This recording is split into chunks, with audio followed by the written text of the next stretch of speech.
War isn't hell. War is war and hell is hell. And of the two, war is a lot worse. For one thing, Father, there are no innocent bystanders in hell. Hawkeye Pierce. MASH. The Daily Grind, Chapter 156. Why aren't you more worried about this? Jean was yelling at James. Currently, instead of being worried about anything, he had propped an elbow up on his arm and was rubbing at his chin in what he thought was a sagely manner, and the young mother took some amount of offense to the lack of concern he seemed to be showing. My daughter has something living in her head, and you're just standing there. Okay, first of all, I'm thinking, so I'm not just standing here, James said. And thinking is hard, because I've been running around in 100-degree heat trying to get city officials to give me the time of day for the last 8 hours, so cut me a little slack. He let out a long breath, allowing the motel's wimpy AC to attempt to do its job a little longer. Second of all, this is not that big of a deal. How can you possibly think that? Jean snapped at him. She was pacing frantically, while her daughter sat in the corner of the room, looking equal parts sheepish and anxious. How would you like it if this happened to you? James folded both his arms and set his mouth into a flat line. Yeah, ship sail on that one. Anesh and I both have native infomorphs. There's a lot of evidence we used to have another one too, but we're trying not to dig too deep into that.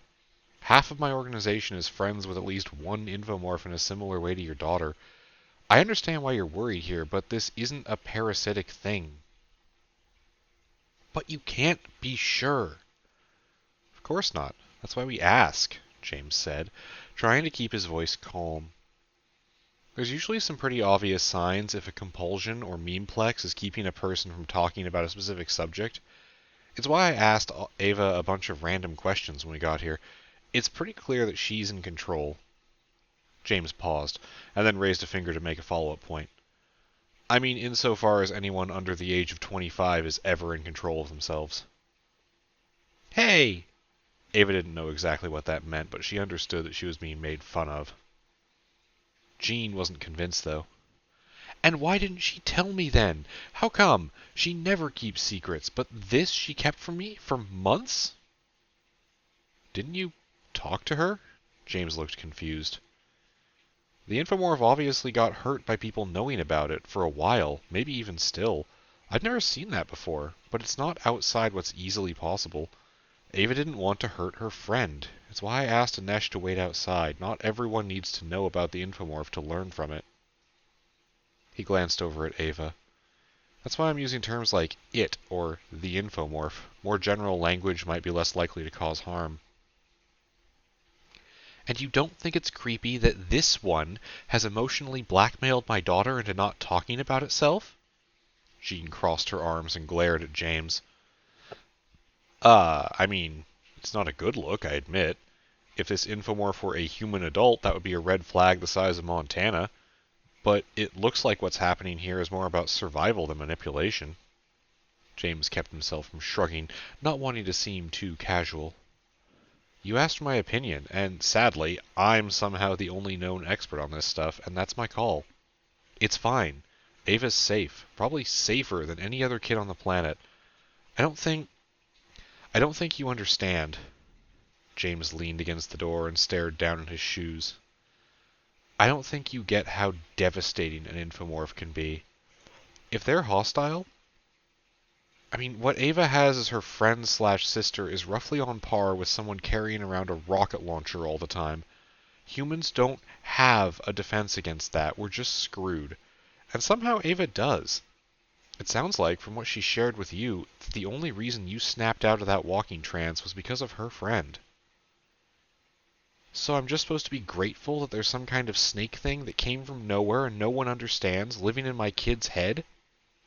Jean couldn't really decide if she was exhaustedly resigned or tiredly angry. Yes? Yes, James nodded. Also, that's not that bad. Some of my best friends are snakes, he said. What? I want to meet the snakes, Ava exclaimed, forgetting that she was about to be punished by her mother. A brief thought went through James's head of Ava riding on the back of a Camerconda. Yeah, we can arrange that, he nodded, and then caught her mom's death glare out of his peripheral vision. Ha! If your mom says it's okay, so be good? Yes, be good. James faltered his way through the interaction. Okay, good talk. I've got to go fill Anesh in. Ava, is your friend doing okay? He asked, genuinely concerned. Ava tilted her head back, looking upward and at nothing in particular as she thought about it. She's sleeping, the young girl announced. Will she be okay? Her voice wavered. Yes, James said, with all the adult confidence he could project, before he stole his way out the front door, shutting it behind him with a mechanical clatter from the door's lock, and hoping that he'd been able to explain things enough to Jean that she wouldn't try to ruin her kid's life over this. So? Anesh asked him. Good news or bad news? James said, with a tenuous grin. Oh, sod it. Bad first. I don't know how, but Ava's got an infomorph. I'm not going to talk about it too much because it might literally be painfully shy, but yeah, it's, oh boy. Hostile, then. No, not even a little, that I could tell. James shook his head. Alive. A person, somehow. It's actually weird, like that. No, the problem is... James trailed off, walking over to their car and pausing numbly at the driver's door. Anesh noticed and followed, standing nearby but not crowding. How can I help? He asked quietly. When did we leave? On vacation, James asked. 8 days ago, I think, Anesh guessed. Do you want to bet how long they've been in town? No. Well, you don't have to, James reassured his partner. Anesh held up a hand. Wait, no, that can't be right. Elle called us. Yeah, she did, James agreed. And why did Elle get back here when she did? She was having fun, roaming around, being free, on the road, whatever her thing is. What made her come back here to a home that she clearly doesn't want to be in? His partner let out a small grunt of confusion. I don't think the timeline comes together perfectly, he said. But you're implying we were summoned here. At the very least, we were drawn to help them. There's some kind of hostile compulsion here, and Ava's infomorph has been blanking their memory every night to get rid of it, but it's also been screaming for help. James sprawled dramatically over the hood of their car. I don't know what to do, he moaned. Are we being manipulated here? I told Jean it was fine, but I'm actually kind of worried. I don't know what to do about this. Well, I have a suggestion if you'll hear me, Anesh said, sliding up to James and running a hand through his boyfriend's hair in a comforting motion. James half asked, half just relaxed into his partner's touch, making a content noise. What do you do? Anesh asked. When someone calls for help. Help them, James said, in a voice that didn't really need to add the obviously to the end of the sentence. Yeah, there you go, Anesh shrugged. Oh no, a little kid and her imaginary but also real friend asked for help and we came running. Whatever will we do with this world-shattering information about the nature of who we are as people? Anesh swooned, holding a hand against his heart as he tried to contain his fragile ego. James cracked his eyes open in narrow slits, not moving for a second before rolling across the hood and sitting up. All right, I'm good. Stop taking my job as the world's largest ham. However will we cope with this new paradigm, this shift of everything we've ever known? Anesh continued. We link up with Elle and start the nighttime part of our investigation, James informed him dryly. Get in the damn car, you goofball. Anesh grinned wide at him and circled around to hop in the passenger seat, leaving James shaking his head with a creeping grin on his lips. Love you too, he muttered before getting in the car himself.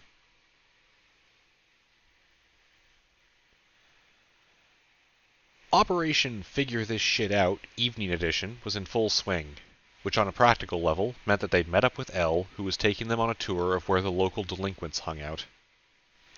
In theory, James had an appointment to talk to a realtor tomorrow about selling some property that wasn't real, but in practice that didn't make him any more patient now, so they started the tedious part of information gathering, asking random people questions until they either got a hit or ran out of time. Currently, they were in the back parking lot of a diner that Elle had led them to. It was the fifth spot they'd hit up so far tonight.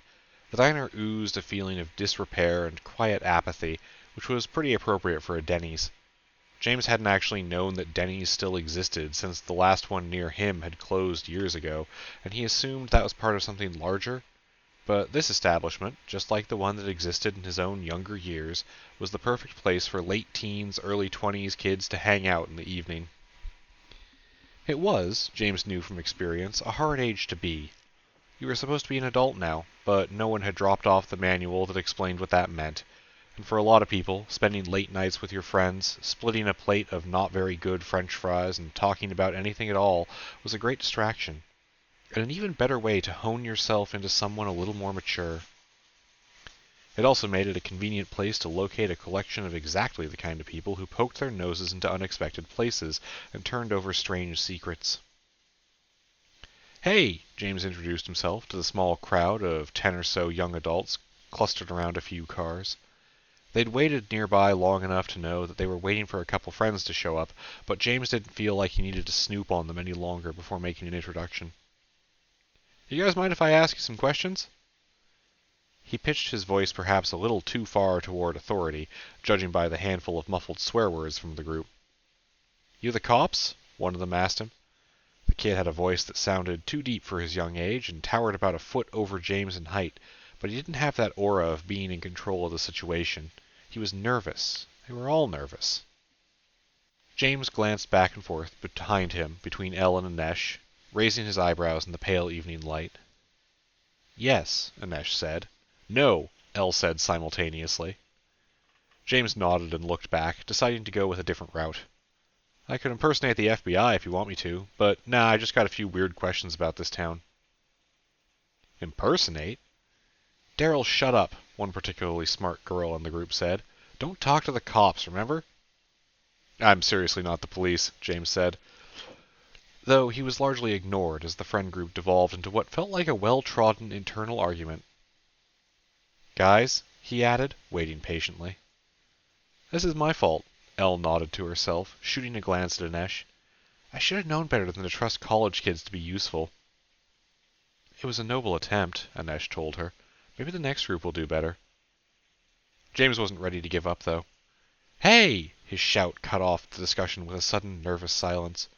"Have any of you noticed what's wrong around here?" He loudly questioned the group directly that was now openly staring at him. One of them, who'd been edging toward the back of the car and the line of bushes that marked off the parking lot, maybe getting ready to run if he needed to, suddenly looked up. No one else really seemed to notice it, and a couple other kids started talking over each other, asking James what he meant. But both James and Anesh had caught the flash of recognition. "You, in the back," Anesh said tiredly. "Come on, mate, we're not going to kill you. What's up?" "What's in it for me?" the kid asked, his voice unsteady. He was obviously trying to look cooler than he actually felt, leather jacket and a black hat in a style James could never remember the name of, but was kind of eye-rollingly silly to see worn seriously. He had a soul patch, and on a kid who was maybe 22 at most, that just kind of looked out of place. All of it made it a bit dumber by how hot out it was. James had just worn shorts, not full-length black slacks. The instant the kid spoke, half of his group turned to look at him, and the other half did roll their eyes, or at least made motions of derision. James eyed the dude for a second. He was still clearly deciding if he should just bolt into the bushes and make a run for it, which was stupid since James was tired and had no intention of chasing him at all. Then he shrugged. "In general, I'll pay for your food tonight. For you specifically?" His eyes locked onto the kids, and he gave a sharkish grin. "I'll tell you that you're right about what you suspect." "Dude, don't talk to the cops." But the kid wasn't listening. "They go by my house every night," he said, and the light fear in his voice gave James slight pause. "Parents live by the highway. I see 'em every night. 10 cars out, 9 back, every time. I've been counting. I don't know what's wrong, but there is something wrong, isn't there?" His voice cracked. It was something he hadn't shared with the rest of his friends around here either, from the looks they were giving him. "You said you'd tell me." James nodded, taking the asshole grin off his face. There's something wrong in this town, he said. You already know that, don't you? You just don't think anyone will believe you if you say that you've seen an actual monster. Yeah, the kid replied. Foster, what the fuck are you talking about? The girl from earlier demanded. James ignored her. Foster could fill his friends in later. Your other friends are here, he said to the group as another car pulled into the lot. Go on inside. Here. He tossed the tall kid a small roll of cash that wasn't actually that much, but it would add to his mystique. And then, as they cleared out with a little bit of worry, he turned back to the one kid who knew something. Okay, where do you live? Around what time? 1, maybe 2 a.m.? Yeah, how did you... Oh. The kid came to his own conclusion. You gonna kill me? He asked quietly. Yo, you're actually scaring the kid, Elle told him angrily. Anesh cleared his throat. Yeah, you need to remember that most people who ask questions like this don't leave a lot of witnesses, he added. In movies, James exclaimed. I'm not some government cleanup crew. He threw his arms up. Fine, whatever, mystique broken. No, we're not going to kill you. Also, here's my number and an emergency response number in case anything goes horribly wrong, okay? James handed a small card to the kid. Anyway, go join your friends. The kid practically sprinted away as Anesh stepped up to James. Should you really have been that, yourself? Probably not, James sighed. I'm not good at this stuff. You know, at the end there, I really, really wanted to just do the whole magic is real and I am a wizard thing. So I guess I'm at least improving on that front. Elle made some kind of strangled noise. Improving? Like, you've done it before? Oh, repeatedly, James nodded enthusiastically. Sometimes to government officials. I've been hiding magic from everyone, Elle shouted at him. Why have I been doing that? Dude, most people won't accept magic unless you're really blatant about it. Some people literally cannot fully engage with anything from a dungeon. It's really weird. I don't know. It sucks for those people, honestly. But yeah, I haven't much bothered with secrecy lately. James shrugged. I kind of feel like we're at a point where small things like this aren't ever really going to matter that much. Also, you tried to tell your mom and that didn't work, right? Anesh frowned at his partner. It's really reckless, he said. Counterpoint, James offered. The world's falling apart.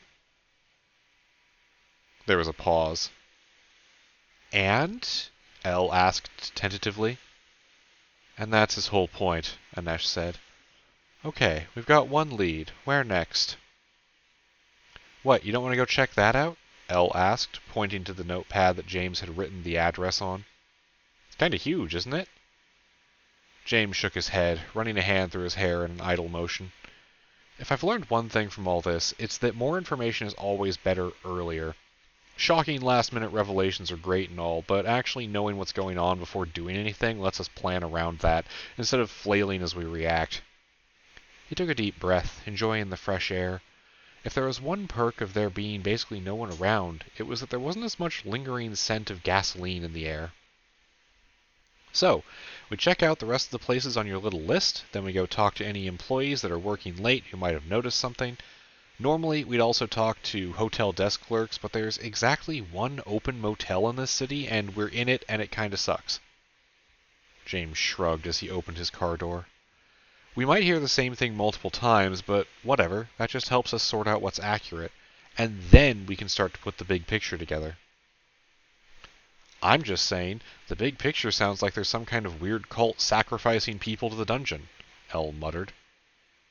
Sure, or sacrificing cars, James offered, which is way less bad, and also, even if they were feeding people to the road, it doesn't explain where the other, 14,000 people went. Fine, follow me. We'll go to the park where assholes hang out after dark. Elle scowled into the night, but it turned into a small smile as her brain filled with close personal knowledge of the memories of the other assholes she used to hang out with at the park.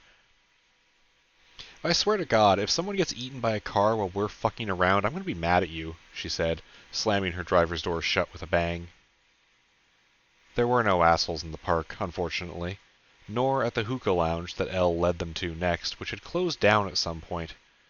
Sweeping, dark parking lots of derelict strip malls led them to a guy who offered a great deal on weed, which mostly served to remind James that marijuana was still inexplicably illegal in this state.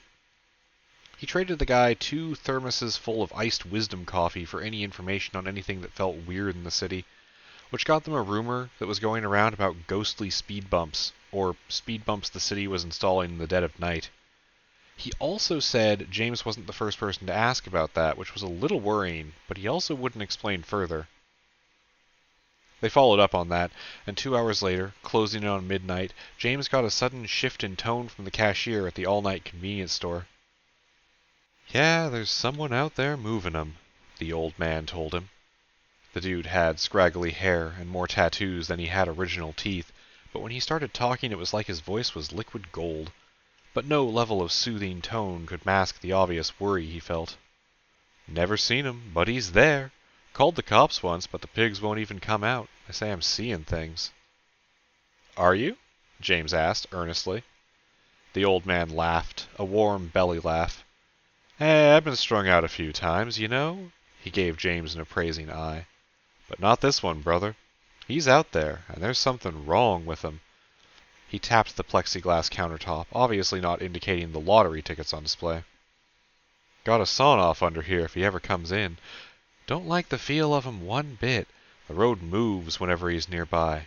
Everyone fucking laughs, but you aren't gonna, are ya?"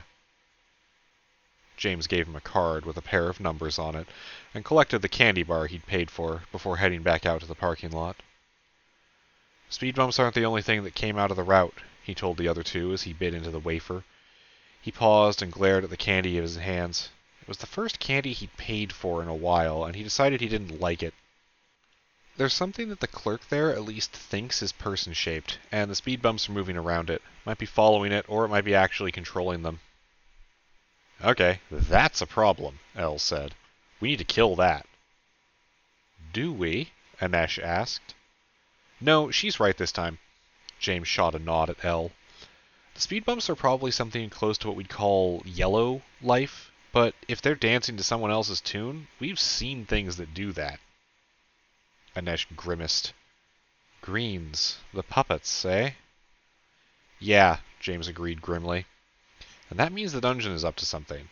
And with everything that we know that's going on, I am not super inclined to let it keep doing whatever it's doing." "Okay, how do we track it down?" El asked. "Oh, no idea," James shook his head. "We'd have to get really lucky, find some of the speed bumps maybe, then a stakeout, and honestly, it's..." He checked his phone. "It's almost 1 a.m.? Shit, no wonder I'm tired. Okay. Split up, we sleep, and tomorrow you two can go hunting while I talk to the realtor." "Guard shifts again?" Anesh asked. "Yeah," James sighed and shook his head. "Getting tired of this. This place feels spooky as all hell." "We should call for backup," Anesh suggested. "Guys," El said softly. "I suppose it is time to cut our vacation short," James admitted. "Get a chunk of the order in here." "Guys," El's voice picked up. James and Anesh weren't idiots, contrary to popular opinion. The instant they actually realized how worried El sounded through the tired haze around their minds, they looked over sharply. "What's wrong?" James asked instantly. El just pointed across the parking lot, past half a row of dead trees and bark dust that separated them from the road. The road itself was a very mild hill that climbed slightly to their right and dropped off to level ground farther left where it met a big traffic circle intersection in front of a strip mall. And because of how open that whole space was, except for the evenly placed street lamps, they had a great view of what El had spotted and was pointing at. The engine noise of the battered gray pickup hit James's perception shortly after he realized what he was looking at. The car flying down the hill at an irresponsible speed, a pair of humans hanging on in the bed of the truck for dear life. Someone was leaned out the passenger window, twisted to face behind them, and as another loud engine cough sounded, James realized that what he was hearing was gunfire. The truck blew past them, screaming through the intersection without even blinking at a red light. And a second later, a school of speed bumps followed after, flowing in ripples through the pavement that looked surreal and otherworldly in the pale orange light of the street lamps. What made it look a lot more otherworldly was the humanoid figure in the flapping black cloak, face obscured by a dark hood, standing tilted forward on the back of one of the speed bumps, riding it after the escaping truck. "What the bloody hell!" Anesh exclaimed, while Elle limply let her pointing arm drop to her side, mouth hanging slightly open in confusion. James's eyes glittered, though. "A lead!" he announced enthusiastically. "Let's fucking go!" he yelled, sprinting for the car, followed shortly by his cohorts. The problem was, even if the city wasn't that big to begin with, they actually did have an amount of respect for traffic signals, and mixed with the lead their target had on them, it didn't take long for everyone to realize they weren't going to catch up if the driver had decided to just get the fuck out of town and not look back. "Alright, fuck it," James spoke into the radio some time later. "I'm lost and we're clearly not finding them. But we all saw that, right?" "I saw it," Anesh grumbled next to him. "I wish I hadn't. This is boiling over fast." "I saw it first." Elle's words through the two-way overlapped with Anesh's.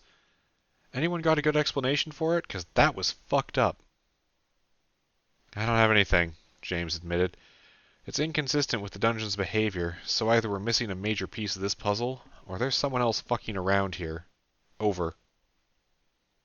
"She's never going to say over, no matter how many times you do it to her," Anesh stage whispered to him. When Elle's voice did come back, it was a bit resigned. "Whatever. You guys mind if we call it tonight? We're near my house, and I want to grab a burger and make sure my mom's doing okay." Anesh took the radio from James, who was busy pulling over to park while they talked, and replied, "Yeah, agreed. We're wiped too. Reconnect tomorrow after James's meeting?" He paused for just a second, and then added, "Over." James was cackling with laughter all the way through Elle's acknowledgement.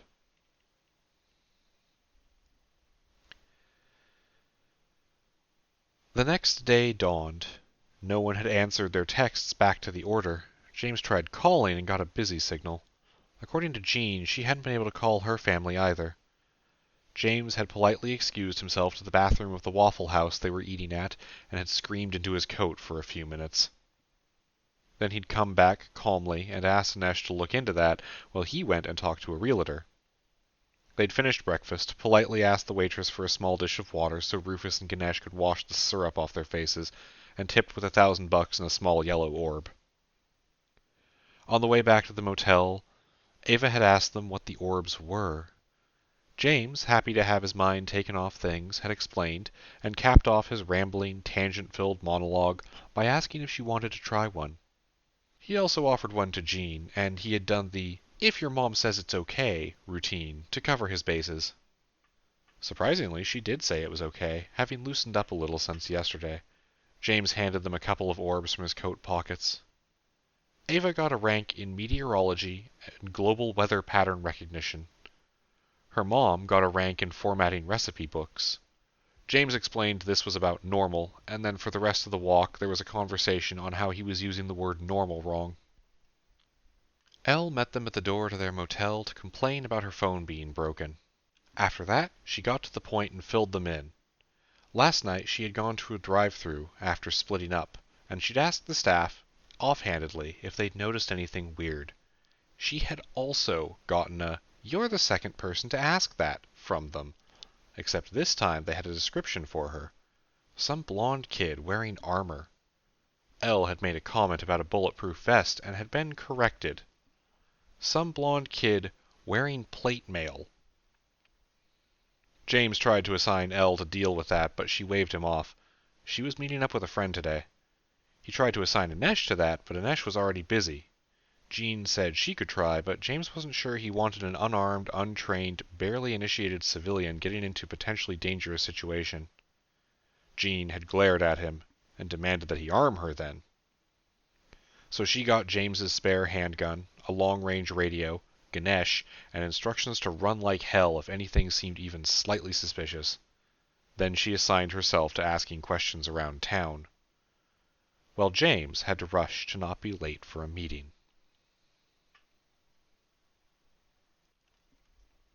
Of all the dungeon tech from Officium Mundi, there were absolutely standout hits. The Nerf gun that shot balls of superheated plasma, the laser pointer that broadcast your emotions, the binder that converted kinetic force into paperwork. All great, useful beyond belief, lifesavers, game changers. Of course, different members of the Order had their own favorites. Most people had a pair of headphones they favored at this point. One person had found a little plant pot that grew anything planted in it into a succulent, and that anything included everything from gemstone to meat. Someone had a dress shirt that removed back pain. Another aspirant had, at some point, acquired a desk lamp that gradually recovered lost personal effects. All of that was cool, but to James, none of it held a candle to his actual favorite magic item. "Good afternoon," he smoothly greeted the receptionist at the desk of Sunshine Realty, while he reached into the breast pocket of the suit jacket he was wearing. "Fred Timon, New York, Fidelity Investments. I'm here to see Mr. Stevens." As James spoke the words, the magic of the suit jacket materialized an appropriately ostentatious business card underneath his fingertips, which he drew out and handed to the gray-haired woman who was eyeing him with raised eyebrows over thick-rimmed glasses. This jacket was James's favorite, partially because it was hilarious and made him feel incredibly suave, but also partially because the contact numbers on the generated business cards were real, and some kind of potentially unethical mimetic effect would make his cover bulletproof for exactly 10 minutes, or until refreshed. The woman took his card, looked at it, and then back up at him. "I don't have a meeting scheduled," she said without checking.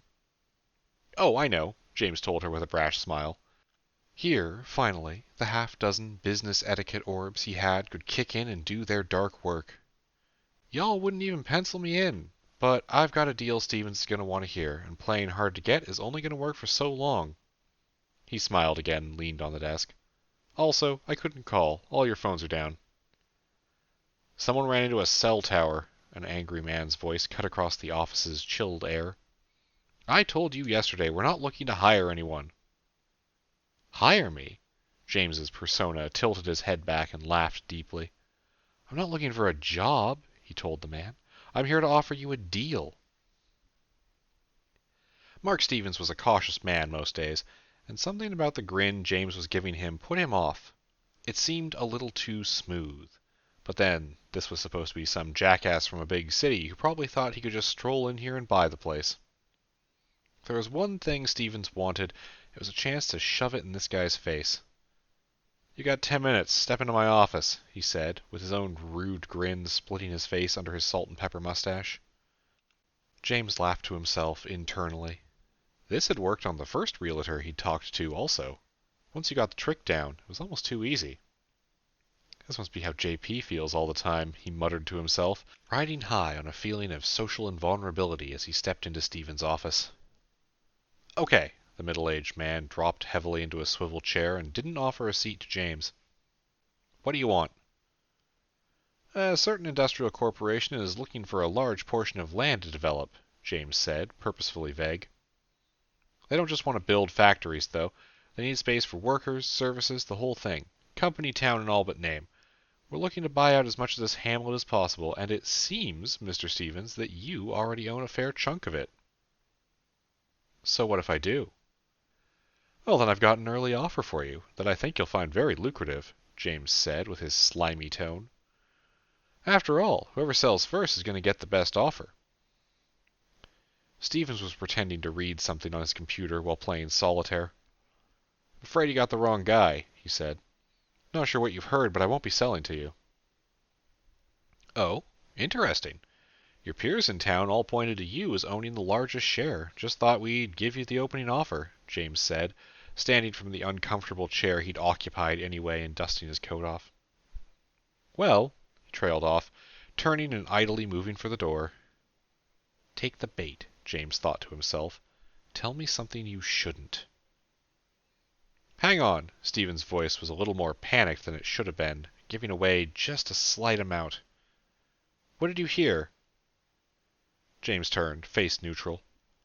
"Only that you own the largest portion of the town. You guys have done well on your collective buyout, haven't you? Been a little faster than the others, though. That's smart." He didn't miss that the wannabe mogul preened under the praise. But this town is emptying out. It's dying.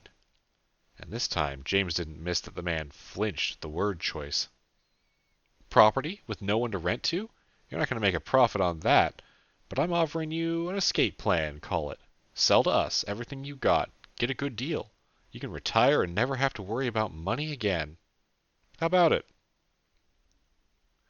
Stevens looked like he was considering it, but he came to the conclusion James was leading him to quickly.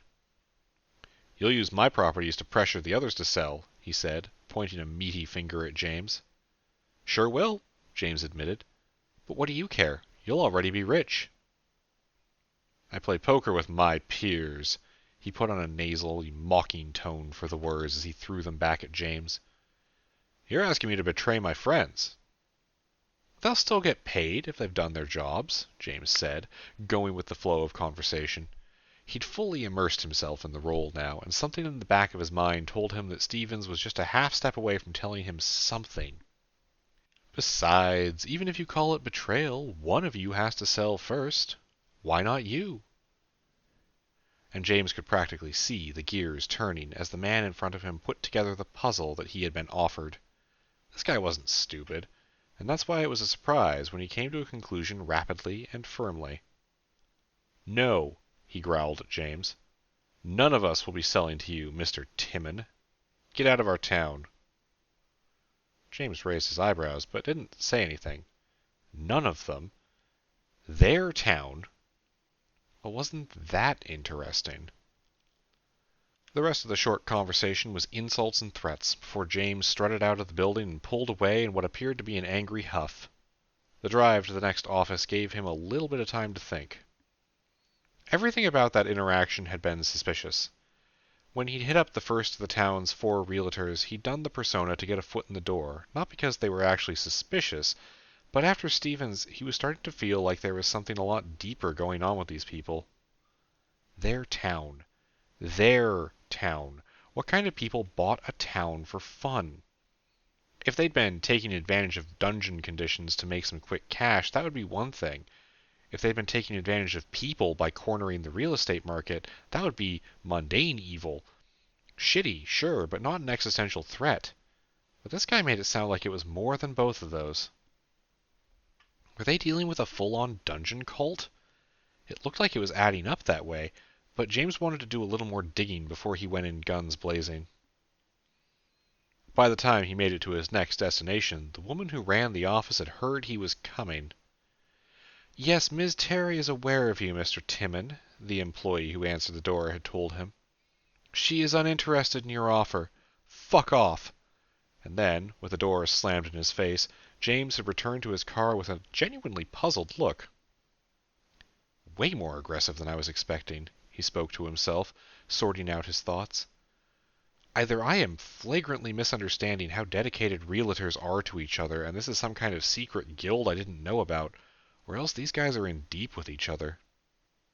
He watched the building through his rearview mirror, almost snickering as he saw the blinds snapped closed from someone ducking away from watching him. Okay, James reordered his thoughts. Dungeon feel in the town. Majority of town owned by 4-ish people. Monsters in the streets, cell service down.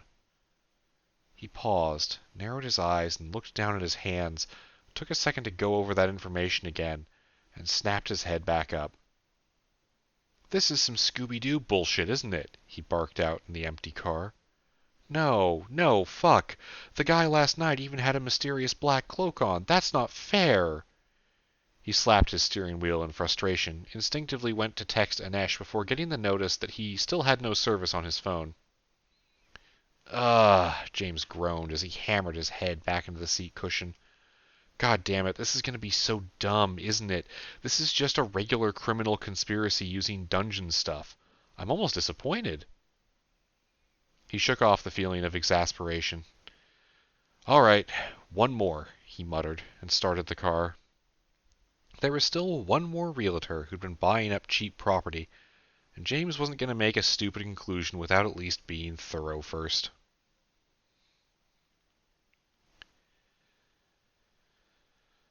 Where's James? Jean asked as she was let into their motel room by Anesh, daughter in tow. Still out lying to business people. Why, what's up? Anesh asked.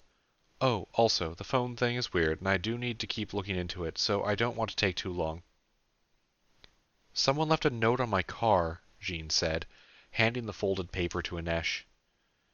He put aside his worries about phone connectivity quickly and took the note from her, opening the page to see words written in flowery script and thick ink. You are looking for me. We wish to meet. Highway 122, 10 p.m. tonight. Absolutely not, Anesh shook his head. Why? What? Jean looked confused. Isn't this good? This means at least one other person isn't an enemy? A bad guy? Is that what you'd say? We try not to say bad guy, since that'll get James and Alana talking in circles forever about ethics, but yeah, no, this would work perfectly on James, who loves this kind of theatrics. But me? I'm just seeing a massive opportunity for a trap, and I think we should skip town at this point. Teleport out, come back better prepared. Should have done it today, but I admit I got distracted following the trail of devastation around city infrastructure. Jean jerked back. What? Oh yes, someone demolished 3 cell towers, and a broadband hub point. Anesh sighed. Things are escalating, fast, and... Ava jumped in, tackling into Anesh's leg and staring up at him. You can teleport? She demanded. Yes. No, yes, Anesh faltered. Yes, we can teleport, but I only have 2 uses of it left, and we'd want to make sure everyone leaves safely, and it's a logistics thing. Jean pulled her daughter back and sat her on the bed, admonishing her to not grab people at random. So someone's cutting off the phones. On purpose? And internet, Anesh said. Everyone thinks it's just a single car crash that messed the one thing up, but it happened in multiple places. People are going to notice that, right? Almost right away, Anesh nodded. So we need to find James, fast, because whatever they have planned, it'll be happening relatively soon, assuming it's not just random vandalism. Can you teleport to him? Jean asked cautiously. I don't know how your power works. Oh, not quite a power, it's a notepad, Anesh clarified. You write a destination on it, and then you go there. Moves up to 6 people. Lot of caveats. He hummed. Problem is, we can't just go to James. Where is he now? He had an order to the realtors he was going to visit, right? Jean said. We can go to the last one and wait. Anesh nodded slowly, unfolding his arms. That's not a bad plan, he admitted. All right, I'm nervous enough about staying here. It's well past time we evacuated. Grab Rufus and everyone circle up. We'll come back for luggage and stuff later. I think at this point, getting you 2 out safely is the most important thing. Is hidden people? Ava asked quietly. Yes, but as far as the telepad's concerned, you're not moving her, Anesh told the young girl. But even if she did count, there's still 6 of us. So, ready? He held up the notepad, onto which he had written down, across the street from Golden Valley Property Management, Taunton, Tennessee. Yes! Ava squeaked. What do we need to do? Jean asked, letting Rufus rest in the palm of her hand. Anesh nodded at her. Just hold hands, physical contact's all you need. Let your daughter tear the page off. Why her? Well, she seems like she's most excited, Anesh admitted. They linked arms, and Jean put a hand on her daughter's head as the young girl reached out and dramatically tore the page with a solid tug. They arrived safely, Ava laughing gleefully and Anesh jerking in surprise as his map updated to inform him that his destination was on the left. And after that, they really didn't like what they found. James had, he would later be willing to admit, made a mistake. He had assumed that because this was some Scooby-Doo bullshit, that the other humans involved had all sort of capped their level of hostility at mostly harmless jerks. Possibly mostly harmless jerks with masks. There was an outside chance they had good masks and maybe a fog machine. He was 3 blocks away from the last office complex that he was going to try to wring information out of today when the attack came. The attack he probably should have anticipated, but was caught completely off guard by. Though, to be fair to him, he wouldn't have seen it coming anyway. The first thing James knew was wrong was that his car was lurching sideways. He'd been on a main thoroughfare, and the lack of citizens in the city had made traffic a breeze, so he was slightly speeding on top of the already decent speed limit. And then, without warning, there was the screaming of metal tearing, a pair of cacophonous bangs, and the world was tilting sideways. James was augmented. It had become so much a part of his daily life that it wasn't even difficult for him to keep his perception on at least a little bit at all times. But no amount of reaction speed could have prepared him for the horizon rapidly tilting 90 degrees to the right. The wheel had stopped responding, but he was still holding on to it. The airbag's hiss as it deployed somehow filled his ears over the shattering glass as the driver's side of the car slammed into the pavement and momentum pushed it forward, grinding away from the window that he was now being pulled into by gravity. He'd had a split second to brace himself, and only an instant longer to realize what was happening. And then, everything was physics and sharp edges, as he was slammed around like a rag doll at 50 miles an hour. The car made use of enough friction to slide to a stop, the noise of metal squealing against the road mercifully ending even if the echo did ring in his ears, and James was left to slump limply against his seatbelt, pushed back by the airbag. 24 small cuts ran across his face and arms that were already healing. Upgraded endurance had mingled with enhanced bone density to keep his left arm from shattering when he'd hit the frame of the car, and now it bolstered his improved clotting speed to seal over wounds at a superhuman rate. But nothing that James had could do much about whatever he'd slammed his forehead into at high speed, leaving his brain sluggish and vision spinning through the haze of a concussion. Through the spider-webbed cracks in the windshield, James saw boots approaching in the sun outside. 2 sets of legs moving toward his car. There was something wrong with them, he thought. Something wrong, because they were walking. Yeah, that was it. They were going too slow. He blinked, and when he opened his eyes, they were standing right there, one of them leaning down to peer at him through the broken window. Tapping on the glass that was held together with sheer middle finger energy was something that made a metal scratching against the cracked material. Oh, they had a gun. James fumbled with thick fingers for his seatbelt, but his hand wouldn't move properly. This was, he decided with a Herculean effort, bad. Then something else impacted his window, and he let his lips slip into a drooling grin, a dazed chuckle escaping from his mouth. Because someone had just slammed that guy's face into his car. Twice, judging by the number of impacts he heard. James could also hear shouting, and at least one bang that was probably a gunshot, then another thud on the side of his car before silence. Somewhere between 20 seconds and 2 days passed with him sitting there, laying sideways in the wreckage of his brand new road trip car.